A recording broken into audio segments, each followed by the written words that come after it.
Hi everyone. Have you ever stopped or wondered how much of our lives we actually spend sleeping? Well, by the end of this, you will. And it's very interesting. I was shocked myself when I found out. As someone very interested in learning about sleep and how it affects our health, I spent a significant amount of time exploring and studying its importance. Today, I want to delve into the world of sleep, what the definition of sleep really means, how much of our lives it takes up, and the fascinating stages of sleep like REM. So, let's begin. Let's start off with the basics. Specifically, let's start off with what the definition of sleep really means. Well, according to the National Institution of Neurological Disorders and Strokes, sleep is a natural, reversible periodic state of the mind and body. It is during this time that consciousness is partially or completely lost. This state facilitates crucial processing such as energy and restoration, muscles and tissue repair, as well as information processing in the brain. Sleep is very essential for maintaining critical body functions. And this is according to the NIDS 2023. That is why this part of our daily routine is very, very important to all of us, because sleep itself contributes to an overall health and well-being for all of us. Now, back to the question I asked in the beginning. Have you ever really wondered how much of our lives we spend sleeping? Well, on average, we dedicate about 1/3 of our lifetime to sleeping, which is roughly around 30 years for someone living to be 90. And this is according to the Centers for Diseases and Control Prevention, CDC 2022. Adults typically require 7 to 9 hours of sleep for optimal health, and is roughly around 25 to 30 years.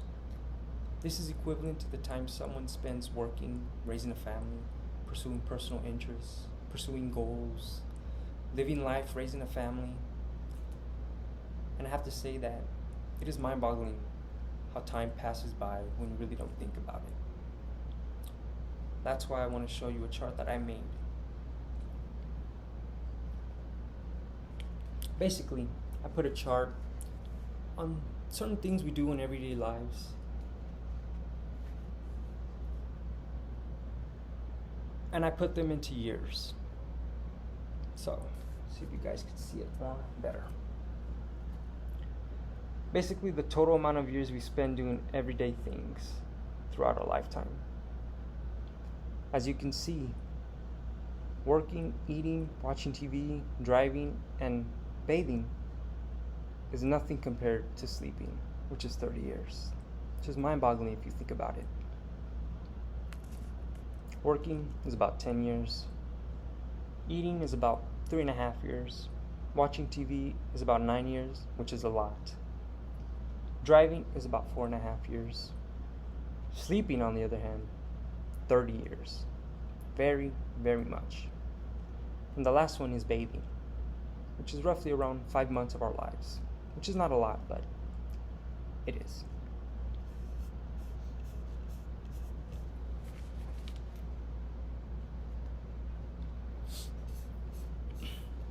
Now, let's talk about the stages of sleep. Well, did you know that there are actually 2 types of stages of sleep that it goes through? The first one is called non-REM, and it is during this time that it goes through 3 stages itself. The first stage, which is called the light sleep, relaxes your muscles and slows down eye movement. The second stage, named intermediate sleep, deepens and relaxes muscles in our body. It also lowers our body's temperature.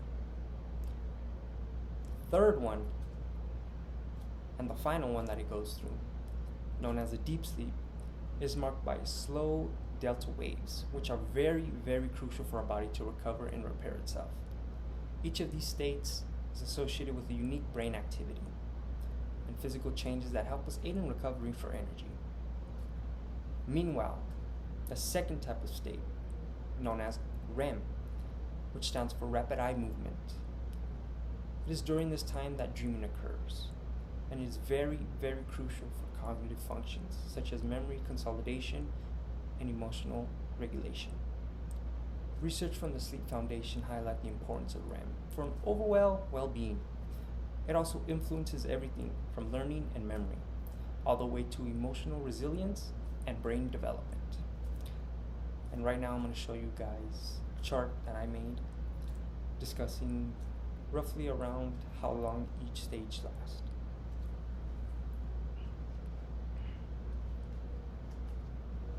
Now this is the amount of time each level of the sleep cycle lasts. Let's see if we can see it closer.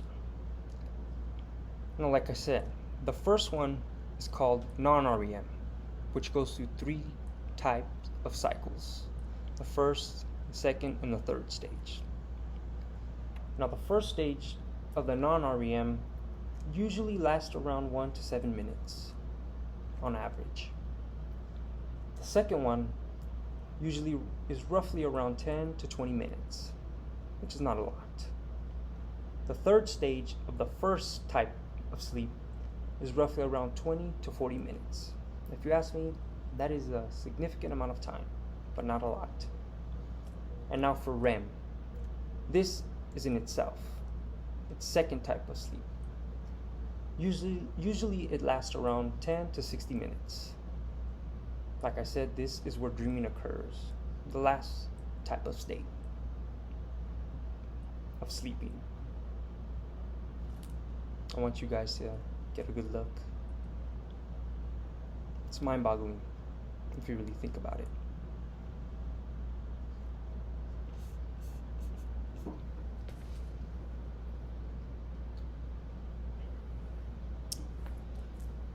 So let's continue on. Unfortunately, this is the end of my presentation. I'm going to wrap things up, guys. In conclusion, throughout this speech, we've defined sleep, examined the significant amount of time we spend sleeping throughout our lifetimes, and explored the stages of sleep, including the critical REM stage, the last stage. Understanding the importance and the complexity of sleep can help us better appreciate the real value of a good night's rest and encourage better sleeping habits. So tonight, when you lay your head on your pillow, remember that sleep is not just a break from our busy lives and reality. It's a vital process that keeps us healthy and thriving. So sweet dreams, everybody.